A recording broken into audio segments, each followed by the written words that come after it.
Hoje, solenidade de Todos os Santos. Esse dia cai no mundo todo, sempre no dia 1º de novembro.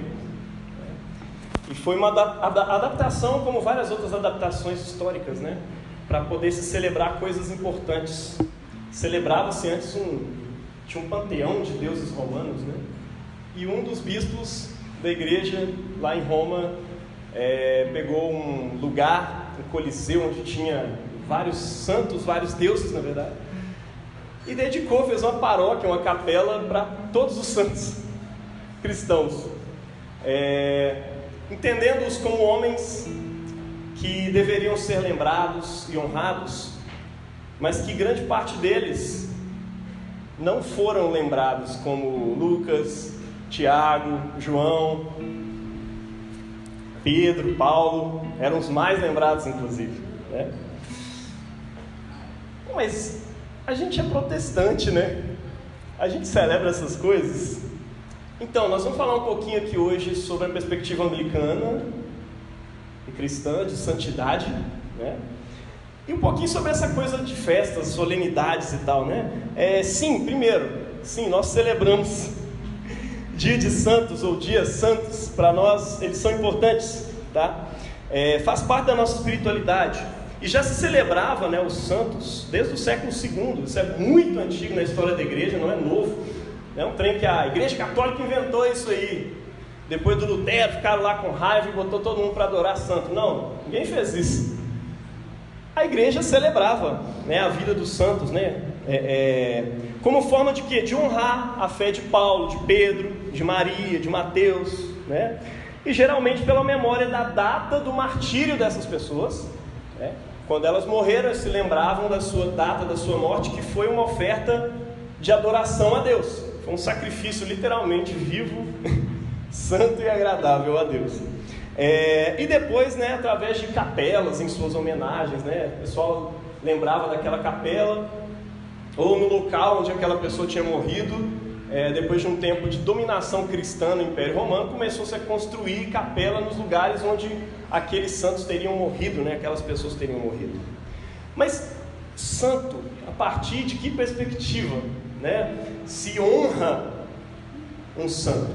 Primeiro, honrar, algumas pessoas gostam de dizer isso, honrar só a Deus, mas a Bíblia nos ensina a honrar os homens também, isso é importante, tá? A honra aos nossos pais, aos nossos líderes, as pessoas, uns aos outros. A Bíblia nos ensina a tratar com honra uns aos outros. Você deveria honrar essa pessoa que está aí do seu lado, A Bíblia diz isso, deem a cada um que lhe é devido.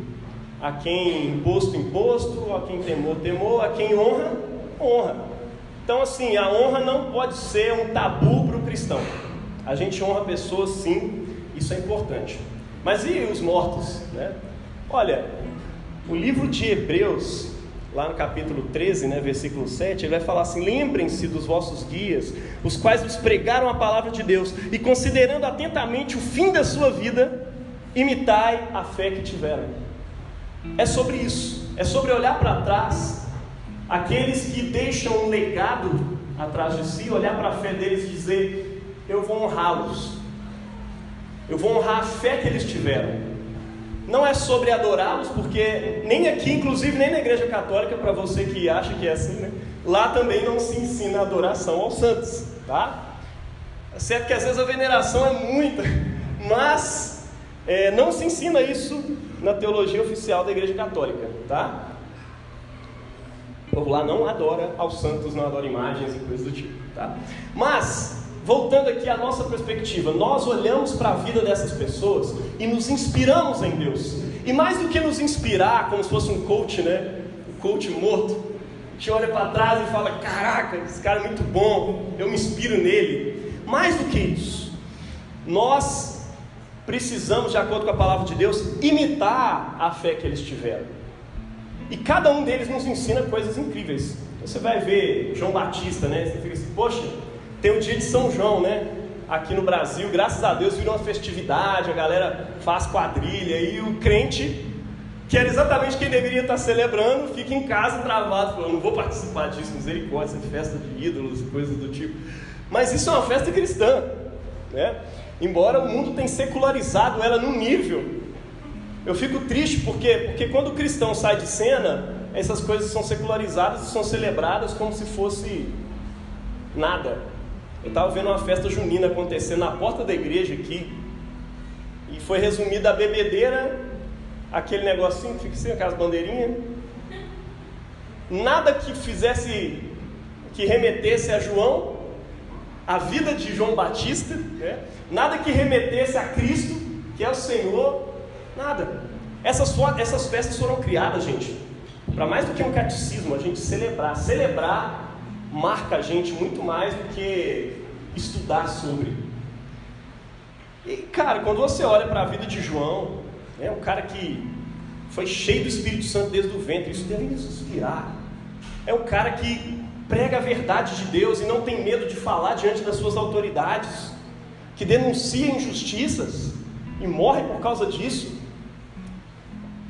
Pensa em Maria, que quando foi anunciado para ela que Jesus ia nascer, ela começa a profetizar como se as profecias do Velho Testamento já tivessem se cumprido. E ela crê em Deus, e ela vira para o anjo e fala, faça-se em mim conforme a tua palavra, amém. Cara, a gente precisa imitar essa fé de Maria. Afinal de contas, quantos de nós não ficamos igual o cara que foi avisado mais ou menos na mesma época que ela, que é o pai de João Batista, né, sacerdote, Zacarias. Ele foi avisado e falou, mas como? Eu já sou velho, minha esposa é velha, não sei o que. Aí o anjo vai ficando irritado com ele. Mas, irmão, eu estou falando, você não está entendendo, eu sou do céu. Só por isso você vai ficar mudo até o menino nascer. Aí ele ficou mudo. Mas Maria, diferente disso, ela não fica assim, olha, eu não tenho relação com homem nenhum, mas cumpra-se em mim conforme a tua palavra. Você está falando, amém, e é isso, e vai. Esses santos, esses homens de Deus nos inspiram, né? É claro que a Igreja Católica tem uma perspectiva de santos assim, aqueles que se aperfeiçoaram fielmente, assim, e chegaram no nível céu, aqui na vida na terra. Então esses a gente celebra. Os outros, com certeza, não foram para o céu ainda. Eles foram para um lugar que é o purgatório. E claro, lá só tem uma porta de saída que é para o céu mesmo, mas eles vão demorar um tempinho lá até aperfeiçoar essa santidade para poder habitar o céu, né? Nós protestantes entendemos que Cristo realizou uma vez por todas a nossa santificação. E nós somos santos. O apóstolo Paulo chama de santos as igrejas no início das suas cartas. Aos santos de Roma, aos santos de Corinto. E é engraçado que ele chama de santo uma cambada de gente que ele vai descer o sarrafo falando com ela, seja santo, irmão, para de ser pecador. Como assim está chamando esse povo de santo? Porque Cristo operou na cruz do Calvário a santificação dessas pessoas. Isso não significa que você não tenha uma responsabilidade de santificação, nós vamos falar sobre isso aqui, tá? Mas, antes da gente chegar nisso, quero só resumir essa parte. Nós celebramos sim, dentro dessa perspectiva de imitar a fé que eles tiveram. Se você olha para trás aqui, você vai ver uma galeria de santos aí que o nosso irmão Vitor colocou. Alguns já tradicionais, reconhecidos, outros, né, que foram simplesmente teólogos que nos influenciaram, pessoas que nos influenciaram pela ação, pelas coisas que fizeram na vida e tudo mais, né? Tem até o cara da Rua Azusa ali, enfim, faz parte de alguma forma, influenciou a nossa vida. Passou por curadoria não, chegaram aí, desmontou tudo, olha que benção. Tem uns caras de Thomas Cranmer, Dietrich Bonhoeffer, Schaeffer. Se não colocasse o Schaeffer eu ia brigar.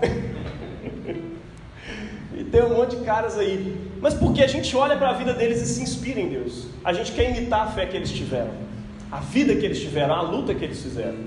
Tem gente que é chato, né? Mas você que não sabe, esse cara fez isso, isso e isso. Eu a gente pegando os escritos de Agostinho lá antigo. Olha aqui o que esse cara escreveu. Esse cara não é lembrado por isso, ele é lembrado pelas virtudes, por coisas incríveis que Deus fez na vida dele. Mas é bom você lembrar isso, porque é bom a gente se lembrar que eles eram pecadores como eu e você, e foram santificados única e exclusivamente pela obra de Cristo na cruz do Calvário. Amém? Então todo domingo, cara, é especial para nós, né? E tem alguns dias durante a semana que a gente celebra, né, que são solenidades. Por exemplo, Natal. Natal nem sempre cai no domingo, mas ele é solene igualzinho um domingo para nós, né? Inclusive esse ano, acho que não vai cair na segunda-feira, né? Ele falou segunda assim, o segunda é assim. Vai cair na segunda-feira. Então a gente celebra esse dia, a gente vem para a igreja. Ele é feriado exatamente para a gente poder celebrar. Muito provavelmente a gente não vai ter culto no domingo, porque você vai estar com a família celebrando a véspera de Natal. Então provavelmente o nosso culto vai ser aqui na igreja na segunda-feira, já dando um aviso aí. Então a gente celebra esses dias, eles são especiais para nós. E são personagens importantes na história da nossa salvação, né? Como foi Maria, como foram os escritores da Bíblia, como foram os apóstolos de Cristo, né? E a festa de Todos os Santos, ela é celebrada desde o século IV, né, pela Igreja Oriental, num contexto muito comum, que foi, no início, com a perseguição judaica, alguns santos eram apedrejados. O primeiro mártir, né, Santo Estevão, celebra isso com muita honra, né? Mas outros foram morrendo e morrendo. Mas quando chegou na perseguição lá no século IV, o bicho pegou, porque foi muita gente morta. E aí assim, não dá mais para ter um dia especial. Aí o pessoal falou, não, é bom a gente celebrar um dia de Todos os Santos aqui, para a gente se lembrar que tem gente santa que viveu e morreu por essa fé, e nós precisamos nos inspirar em pessoas pequenas, não somente em pessoas muito grandes, né? E aí a igreja começou a comemorar, né, os conhecidos, desconhecidos, notáveis, não notáveis, homens, mulheres, crianças, homens, velhos, africanos, gregos, celtas, bretões, bárbaros. Essa turma toda entrou para o hall de santos. E estão ali hoje alguns. Olha que bênção. Então a gente celebra hoje aquela multidão descrita em Apocalipse capítulo 7, que foi lida aqui. Cara, eu não sei você, mas aquilo deixa o meu coração incendiado quando eu escuto aquele texto de Apocalipse. É incrível aquilo ali. Todos os povos, tribos, línguas, nações, etnias. A gente celebra hoje, inclusive, um artigo do Credo Apostólico. Não sei se você já notou, mas chega lá, creio no Espírito Santo, aí por fim, creio na Santa Igreja Católica, na comunhão dos santos. A comunhão dos santos. Estamos celebrando hoje a comunidade dos santos, daqueles que foram redimidos por Cristo ao longo da história. O livro de Hebreus, capítulo 12, versículos 22 e 23, diz assim: mas vocês não chegaram àquele monte lá, do Sinai, lá do Velho Testamento, não. Vocês chegaram ao Monte Sião, aquilo que aquele monte era só uma sombra. Vocês, como igreja de Cristo, chegaram ao Monte Sião, a cidade do Deus vivo, a universal assembleia e igreja dos primogênitos, a Deus o juiz de todos e aos espíritos dos justos aperfeiçoados. Caraca, olha onde a gente chegou. Olha o que o livro de Hebreus está dizendo. Vocês em Cristo Jesus alcançaram, não aquela coisa lá, aquele montezinho do Velho Testamento, era um monte de sacramentos que apontavam para algo, mas vocês chegaram àquilo para o que eles apontavam.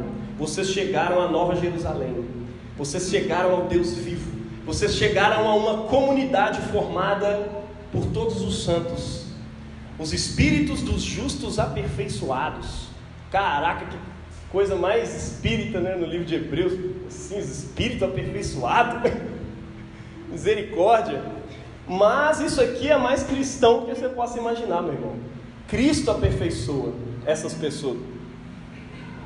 Alguns acreditam que você tem que completar aquele ato de santidade e tudo mais. Aí se você não completou ele até o fim da sua vida, vai para o purgatório, né? E lá você é purgado desses pecados para então poder habitar o céu. Para mim não importa como você crê sobre isso. O importante é que Cristo te aperfeiçoa para que você possa habitar o céu, porque isso vem dele. E Ele purifica e traz esses espíritos desses santos, desses homens e mulheres de Deus do passado, e os eleva até o céu, e os torna dignos de estar lá, igual Ele tornou você digno de estar aqui. Amém? E nós somos, né? Eles são parte do corpo de Cristo, né? A igreja triunfante dos bem-aventurados, cujo legado nós honramos hoje. Pela união mística com Cristo, por sermos um com Cristo, todos nós somos parte dessa mesma Assembleia dos Santos. Estamos junto com eles em nossa adoração. Aqueles cânticos que eles fazem a Deus lá no céu, nós nos unimos aqui na terra para adorar a Deus juntamente com essa comunidade. Nós cremos numa igreja que é católica. E católico agrupa nessa Assembleia dos Santos mais do que só os seus irmãos espalhados pela face da terra, mas aqueles que já se foram também daqui, mas estão com Cristo lá no céu. E eles compartilham, não mais da mesma fé e da mesma esperança, porque afinal de contas eles não precisam mais de fé e esperança, eles já alcançaram aquilo que a fé e a esperança almejam, não é verdade? Mas uma coisa eles compartilham: o amor, que nunca acaba. O amor jamais acaba. O amor é o dom que eles vão exercer para sempre no céu, e nós também. O amor a Deus sobre todas as coisas. Eu imagino aquelas pessoas lá queimando de amor por Deus o dia inteiro. Talvez você possa até pensar: pô, mas será que tem amor ao próximo ali? Porque não precisa mais, né? Amar o próximo. É claro que precisa, é claro que é uma bênção. Não tem ninguém lá para poder ser ajudado. Mas eles são um conosco. E a palavra de Deus nos diz que eles não estão lá passivos, lá no céu, parados, e que se esqueceram daqui. Pelo contrário, o livro de Apocalipse ainda diz que eles estão assim, os mártires, né, clamando: Pai, vinga nosso sangue lá na terra, porque nós somos mortos por causa da justiça. Vocês estão orando para que coisas aconteçam aqui. Eles estão orando a Deus. A eternidade é sobre oração, é sobre relacionamento eterno com Deus. Essa comunidade dos fiéis ama a Deus sobre todas as coisas e ama a igreja. Esse povo fica torcendo por nós dia após dia. E eu creio que estão orando por nós diante de Deus dia após dia. Nós não fazemos aqui rogações aos santos. Fulano de tal, rogai por nós. Fulano de tal, rogai por nós. Mas uma verdade bíblica é que eles estão lá conscientemente, estão orando sim. Eu imagino que todos os que foram e estão com Cristo lá no céu estão clamando a Deus dia após dia. Lá não tem dia, né? Não tem noite, mas eles estão clamando diante do trono e diante do Cordeiro todos os dias. Tem uma nuvem de intercessões por nós. Amém? Crê nisso? Bom, isso é a palavra de Deus. E na nossa união com Cristo nós estamos unidos com todos esses irmãos, e com eles nós celebramos hoje. Sabe por que nós celebramos eles? Porque eles nos apontam para Cristo. É isso. Mas o que é santidade afinal, né? Santo é um adjetivo que designa separação, sagração para alguma coisa. Separado. Separado de quê? Separado do comum, do geral, do dia a dia, ou separado do pecado, de uma realidade caída? Sim, do pecado, daquilo que é caído. Até porque os santos estão enraizados nessa terra também.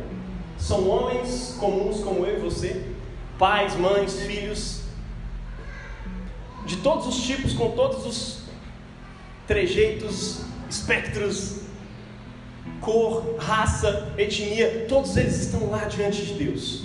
E todos nós estamos aqui enraizados, sendo santificados por Deus dia após dia. Santo tem a ver com ser separado do pecado, daquilo que nos afastou de Deus lá no jardim do Éden. A desobediência em cada área da vida. Santo designa também pureza. E uma coisa incrível, eu diria: pureza. O que é pureza? O que é um ouro puro? É um ouro sem sem ferrugem, sem barro, sem coisas que se anexaram a ele. Quando o ouro ele é queimado ali no fogo, né? Você vai se purificando, de repente derrete, as impurezas sobem para que elas sejam tiradas e afastadas, né? Isso é um ouro puro. Santidade é sobre ser humano do jeito mais puro, ou seja, do jeito mais humano como Deus criou o ser humano para ser. Ele nos fez para isso. Ou seja, Deus nos fez para a santidade, para a pureza. O pecado nos afasta daquilo que somos. O pecado nos afasta de sermos humanos de modo real. A partir da desobediência a Deus, nós também ofendemos e machucamos o próximo, e assim entra essa realidade chamada pecado dentro de nós. Pureza é sobre nos afastar dessas sujeiras que nos tornam menos humanos diante de Deus. E tem uma terceira coisa que eu acho incrível sobre a santidade, que é a humildade. Eu estava vendo um padre falando, até postei nos stories essa semana, não sei se alguém chegou a ver, mas eu diria que a humildade é o principal distintivo da santidade. Eu diria que é onde os demais devem banhar-se. Essa coisa da pureza, essa coisa da separação, ainda pode carregar junto consigo um problema chamado orgulho. Esse padre diz o seguinte: no inferno estará a virgem mais casta, mas nenhum humilde. Acho isso incrível. Nenhum humilde estará no inferno. O orgulho, a vaidade, que é uma das coisas que Deus mais abomina na palavra de Deus, se alimenta da espiritualidade, se alimenta, meu irmão, da sua prepotência anglicana. O orgulho e a vaidade se alimenta da castidade, daquela vida certinha, da moralidade, e aí você nem percebe que está virando um moralista. O orgulho e a vaidade se alimentam da sua religiosidade. A religiosidade é importante, mas ela precisa ser banhada numa coisa chamada humildade. Porque se ela não se banhar na humildade, a vaidade, a arrogância, a soberba vão comer a sua religião todos os dias. E aquilo que deveria ser um louvor a Deus se transforma num louvor a si mesmo, diante dos homens, como os fariseus faziam. Se fosse simplesmente sobre andar certinho, os fariseus estariam no rol dos santos hoje. Mas Jesus confronta os fariseus constantemente a respeito da sua soberba, da sua arrogância, deles acharem que a sua vida certinha os estava garantindo a salvação, estava garantindo para eles a sua eleição, estava garantindo para eles que eles eram aceitos por Deus. E Jesus estava dizendo: não funciona desse jeito. Se alguém quiser me seguir, se você quiser habitar o reino dos céus, começa por negar a si mesmo, tomar a sua cruz diariamente e me seguir. No inferno, meu irmão, talvez vai estar as pessoas que oravam mais tempo por dia, que te deixavam assim, com aquela inveja santa: nossa, esse irmão ora pra caramba. Vai estar lá o irmão de oração, mas não vai estar nenhum humilde. Talvez esse irmão de oração seria humilde, e ele não vai habitar o inferno. Mas humildes não habitam o inferno. É isso. Humildade. Deixe que a humildade banhe toda a sua espiritualidade. Santidade é a humildade de imitar a conduta dos santos, como eles imitaram a Cristo. 1 Coríntios 1,11, né? Diz: sejam meus imitadores, assim como eu sou imitador de Cristo. E virtude, meu irmão, você só aprende por imitação. Amém? Virtude é um negócio que você aprende por imitação. Eu quero que meu filho seja corajoso. Eu não posso ensinar ele: olha, filho, seja corajoso. Quando acontecer assim, você faça assim. Não. Eu preciso colocar personagens corajosos diante dele, na literatura, nos filmes que ele assiste, até que ele veja aquilo e seja desejável se parecer com alguém corajoso. E assim todas as virtudes. E a santidade em Cristo, meu irmão, ela tem dois processos. Existe um em que Cristo te santificou uma vez por todas e te separou desse mundo e te comprou para Deus. Mas existe um outro processo em que você precisa se santificar, se purificar todos os dias. E para isso você precisa olhar para Cristo, você precisa olhar para a sua igreja, olhar para os santos. Virtude se aprende. Você quer ser santo? Olha para Jesus, olha para o corpo de Cristo, olhe para os santos de Deus. Deus é um Deus que nos convida a partilhar da sua santidade. Você crê que Deus é santo?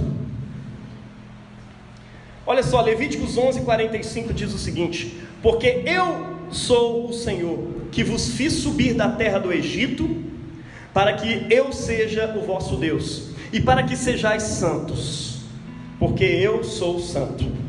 Olha que doido, eu vos tirei da terra do Egito, para que eu seja o vosso Deus, e para que vocês sejam santos. Deus, desde o Velho Testamento, Ele é o Deus que liberta primeiro, que salva primeiro, para que seja santo. Você não tem que ser santo para que Ele te liberte, não, Ele te libertou antes disso. Que caia essa falsa ideia da sua cabeça de que você tinha que ser certinho para você estar aqui entre nós. Prazer, eu sou o primeiro errado aqui. E que foi salvo pela graça de Deus. E agora nós temos um alvo. Ele nos salvou para que sejamos santos, e não o contrário. E isso nós reformados reforçamos todas as nossas pregações. Você não é santo, você não se esforça em santidade para ser salvo. Você se esforça porque você foi salvo, você se esforça em obediência a Cristo. Ele já te salvou para que sejais santos. O processo é esse.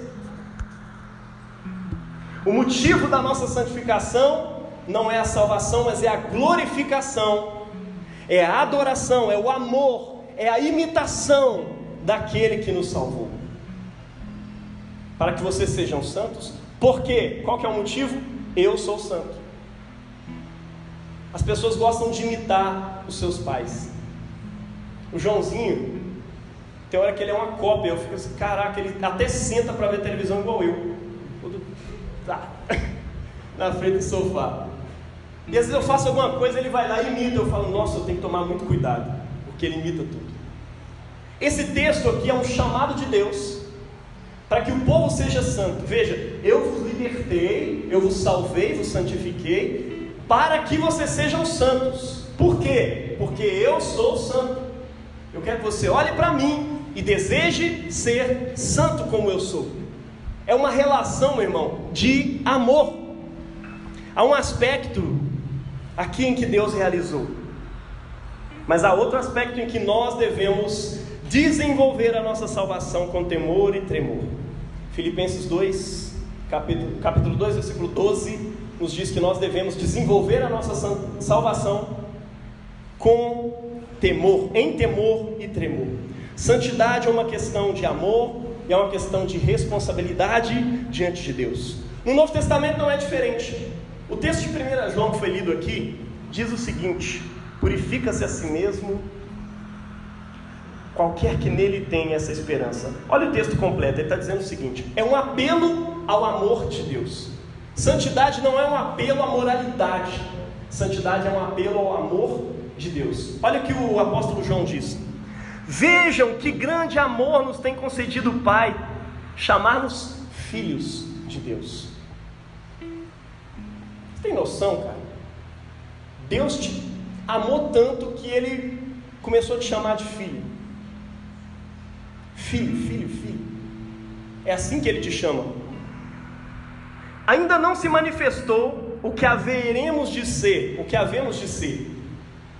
Isso aqui tem um pouco a ver com o sermão de semana passada, né? Ainda não se manifestou o que havemos de ser, mas quando Ele se manifestar, seremos semelhantes a Ele. Por quê? Porque o veremos assim como Ele é, ou seja, diretamente, sem mediações. Não mais mediado pela igreja, mediado pelo pão e pelo vinho. Tudo isso é maravilhoso, mas eu vou vê-lo como Ele é. E aquilo que eu sou vai se revelar quando Ele se revelar. Você é filho de Deus agora, mas você experimenta um já e um ainda não. Esse texto está falando sobre isso. Deus já nos chama de seus filhos, mas ainda não se manifestou o que haveremos de ser, pois o veremos assim como Ele é, e então seremos semelhantes a Ele. E qualquer que tem nele essa esperança, purifica-se a si mesmo, como também Ele é puro. Olha que legal, como também Ele é puro.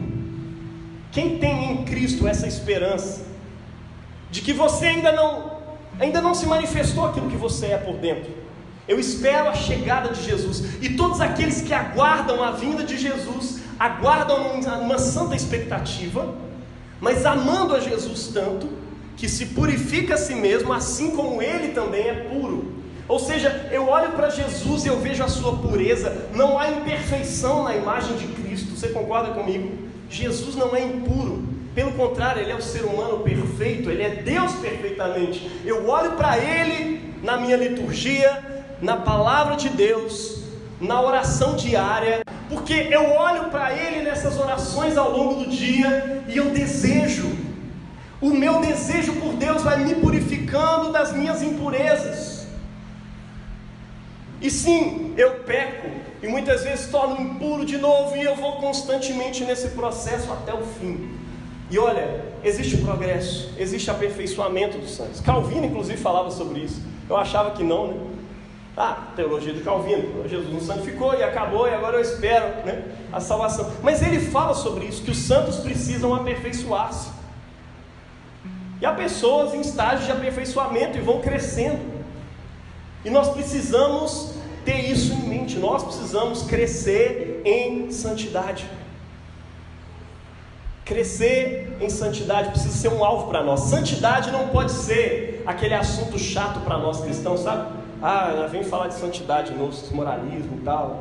Não, pelo contrário, santidade para nós é sobre imitar Jesus, é sobre desejar a Cristo e ser como aqueles que já foram e que estão hoje habitando a glória celestial, queimando de amor por Cristo. E é assim que nós fazemos. Queimar de amor por Cristo é simplesmente a nossa vida. Amém? Purifica-se a si mesmo, como também Ele é puro. O processo é esse. Primeiro Deus te santifica, te torna família dele, te faz entrar para a família celestial, e assim Ele te santifica, né? De modo que nós já somos filhos. Enquanto isso, nós nos santificamos, nós nos purificamos, abrimos mãos das impurezas que nos atrapalham todos os dias. A esperança para nós é da visão imediata de Jesus. Nós o veremos assim como Ele é. Glória a Deus. Mas como nós nos purificamos a nós mesmos? Porque assim, esse texto é forte, né? Eu sou protestante desde pequenininho. Esse negócio de purificar a si mesmo não cola não, velho. Esse trem está errado aí. Que história é essa?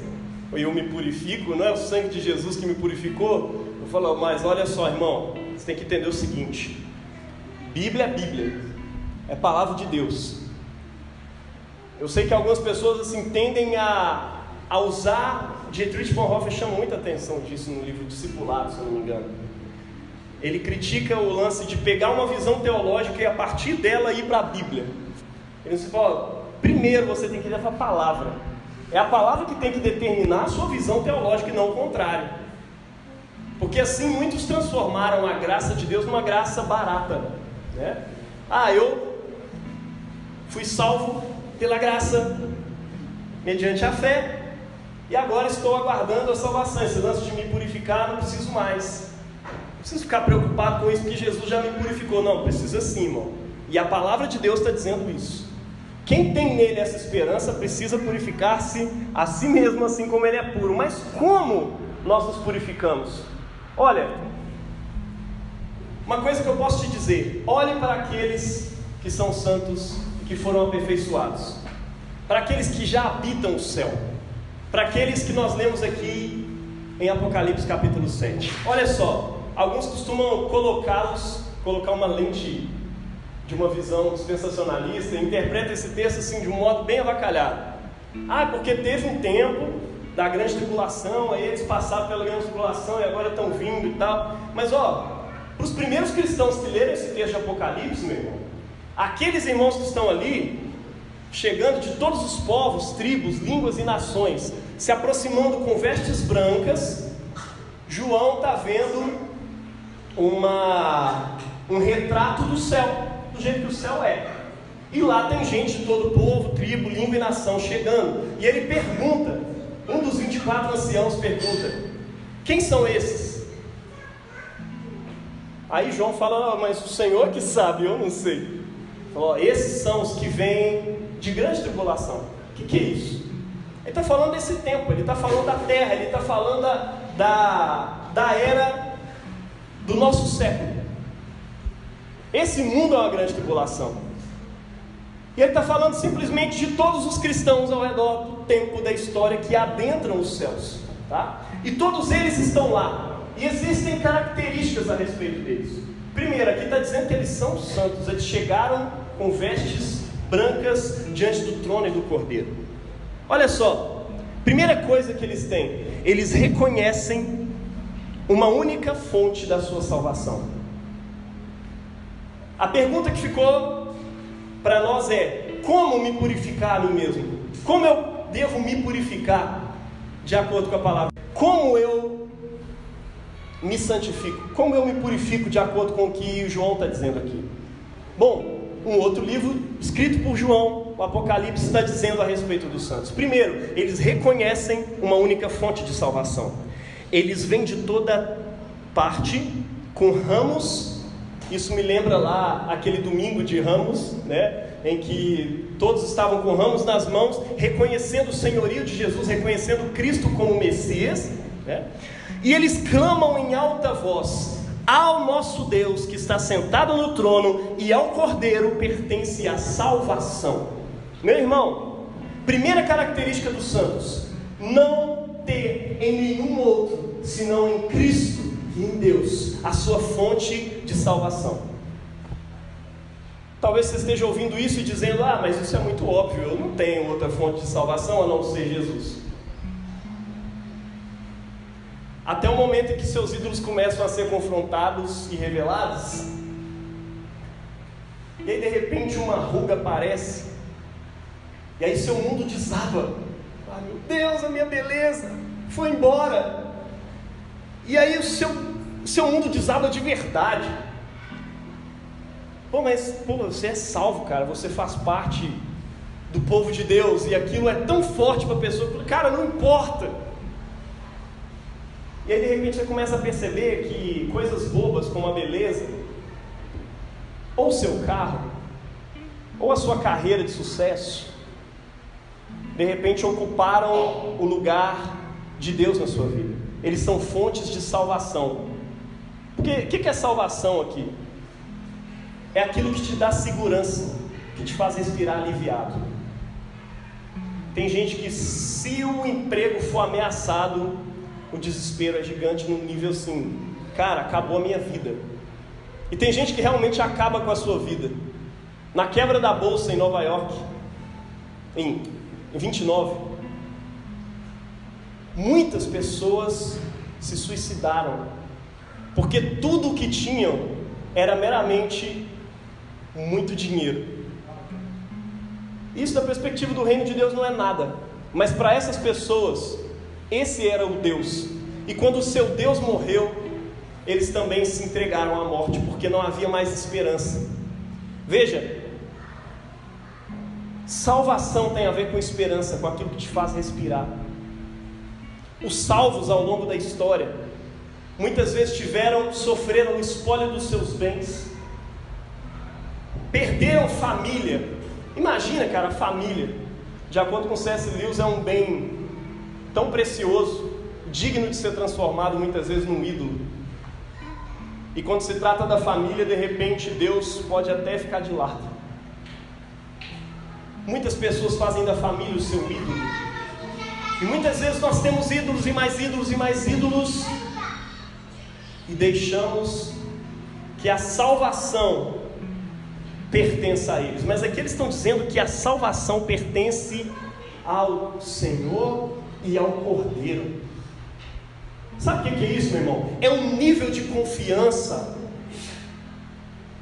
e de segurança de salvação depositados, de modo que assim, ele se sente seguro, ele se sente em paz. Sabe aquela canção que diz, pelo menos ela me toca muito: que segurança, sou de Jesus, eu já desfruto da alegria da luz.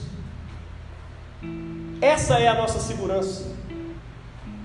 Ainda que a figueira não floresça e não haja mais fruto na videira, ainda assim eu hei de me alegrar no Senhor, porque Ele é o Deus da minha salvação, Ele é a minha rocha, Ele é a minha segurança.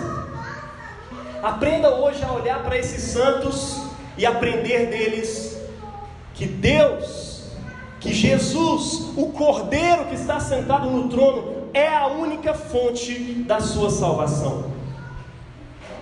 Essa é a primeira lição que nós aprendemos com os santos. Somente o Cordeiro, somente o Senhor, não há outra fonte de salvação. E se há, eu quero te dizer, meu irmão, ore por isso. Que os seus filhos não sejam a segurança da sua alegria, da sua salvação.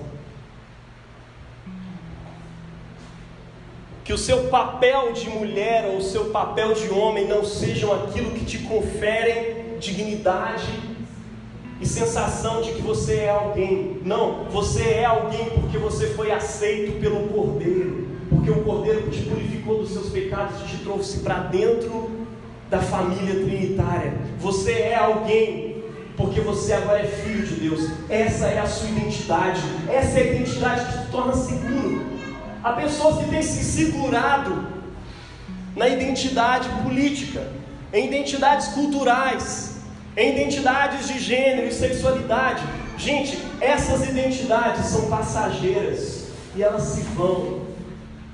A salvação dos santos está única e exclusivamente depositada no fato de que agora somos filhos de Deus. Glória a Deus. E purifica-se a si mesmo todo aquele que tem nele essa segurança, essa salvação, essa esperança.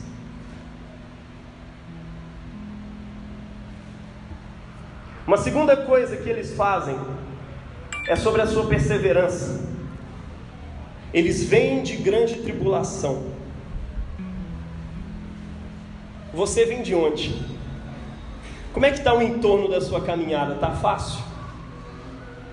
Não deve estar fácil, né, Cláudio? Mas eles perseveraram na fé. Eles não abandonaram a sua confiança em Jesus. Hebreus 12:4 diz: ora, na guerra contra o pecado, ainda não tendes resistido até ao extremo de derramar o próprio sangue. É aqui que está essa multidão de fiéis, lá em Apocalipse capítulo 7. São os salvos, os lavados, os remidos no sangue de Jesus ao longo da história, que perseveraram diante das suas dificuldades, que entregaram-se até o sangue, não para alcançar a sua salvação, porque eles sabem lá dentro do seu coração, porque a humildade habita a santidade deles, e eles sabem no fundo do seu coração que a dignidade deles de estar lá não vem dos seus próprios atos, não vem de eles serem pessoas justas e certinhas e boazinhas, vem unicamente do Cordeiro. Eles perseveraram na luta contra o pecado, eles perseveraram na prática da santidade, única e exclusivamente porque Deus é santo, porque Deus é puro e eles amam a Deus, eles querem se parecer com Deus. Deseja a santidade assim, meu irmão. Terceira característica deles: confiando no Cordeiro. a confiança no Cordeiro. E é aqui que eu queria focar. Como eu purifico a mim mesmo? Como eu me purifico, afinal de contas? De acordo com aquela leitura de 1 João. Lavaram as suas vestes no sangue do Cordeiro. Eles lavaram as suas vestes no sangue do Cordeiro. Vestes aqui, meu irmão, é uma referência a todos os seus atos. Pensamento, palavra, ação, omissão. Temos um ato penitencial aqui. E eles lavam as suas vestes, os seus atos, as coisas que faz, no sangue do Cordeiro. Ou seja, na confiança, pela fé, no sangue do Cordeiro.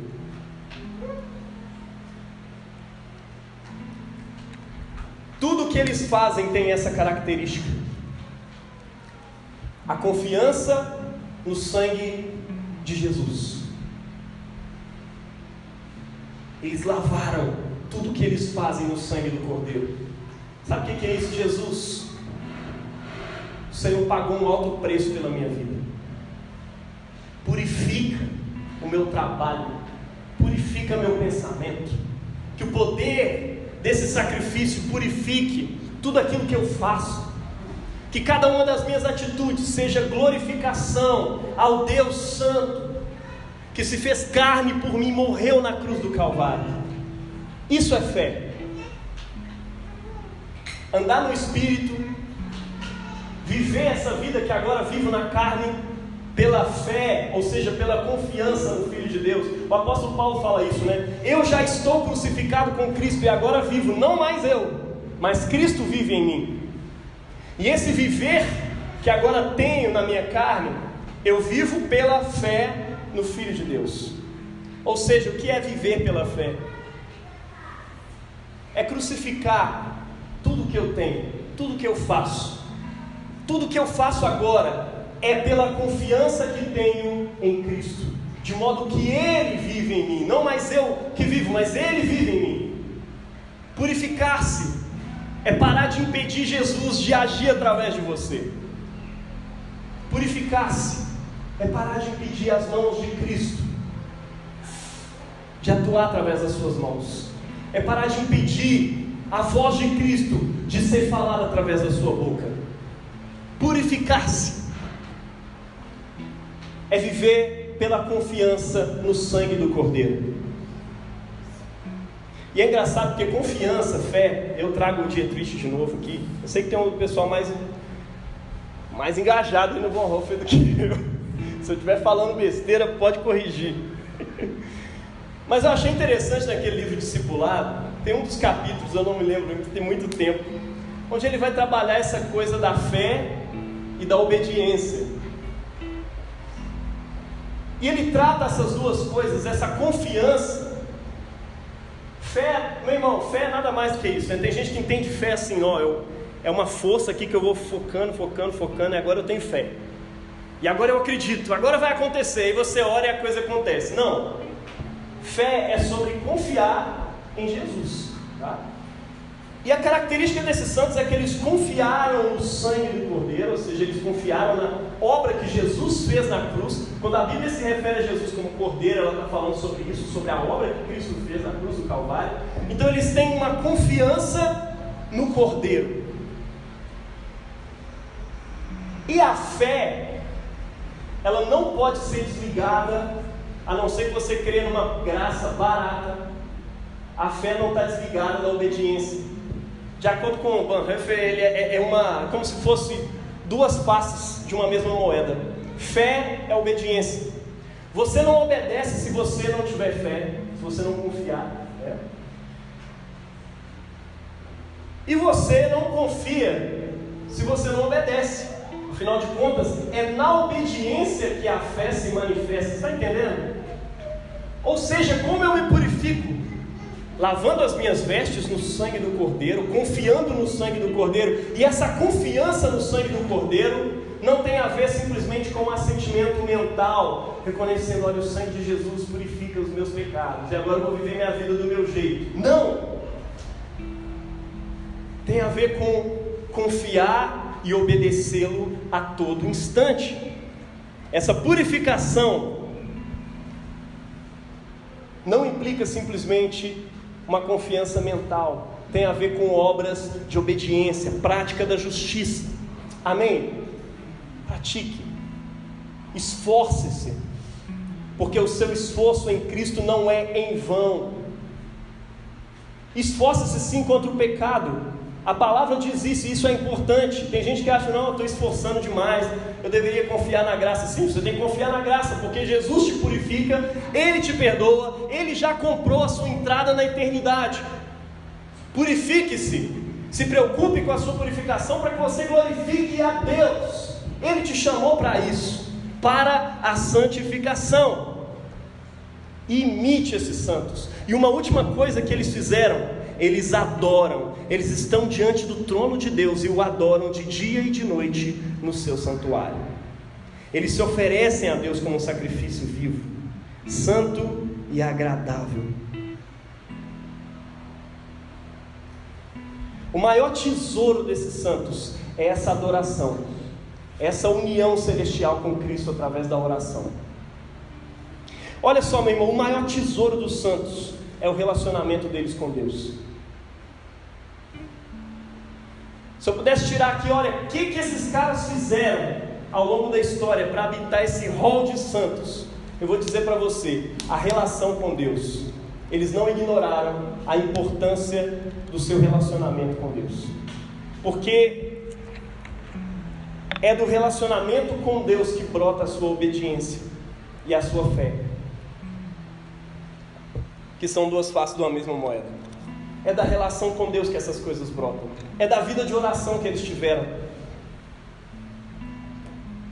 Santidade, cara, é habitar esse reino que procede dos céus, agora e no futuro. E Jesus falou que tem como você habitá-lo agora.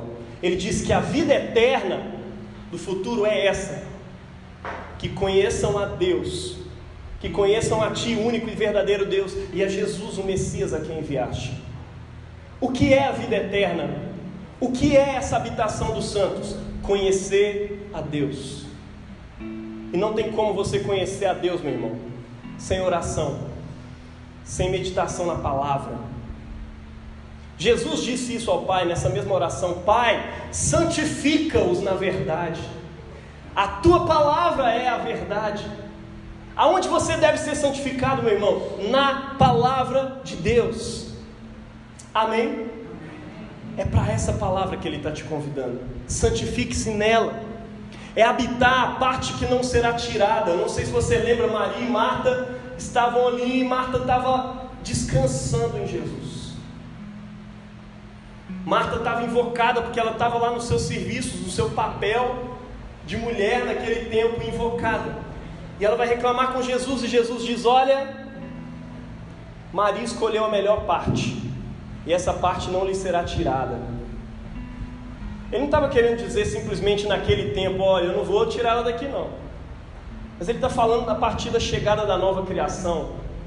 O resto vai acabar, mas isso aqui que Maria está fazendo não vai acabar. Conhecer a Deus, deleitar-se em Deus, é uma coisa que não vai acabar. Os santos aperfeiçoam-se constantemente no relacionamento com Deus. É isso que eles cultivam dia e noite: oração, conhecimento e meditação na palavra, porque eles sabem que isso é a melhor parte e essa não será tirada. Em breve vem um dilúvio sobre essa terra, meu irmão, o dilúvio da chegada do reino de Deus, que purifica todas as coisas e nos purificará também. Mas o que vai ficar de pé? Aquilo que foi construído pela confiança no sangue do Cordeiro. O seu relacionamento com Deus, juntamente com todos os santos. Isso vai permanecer de pé nessa chegada. Amém? Glória a Deus. Coloque-se de pé, meu irmão.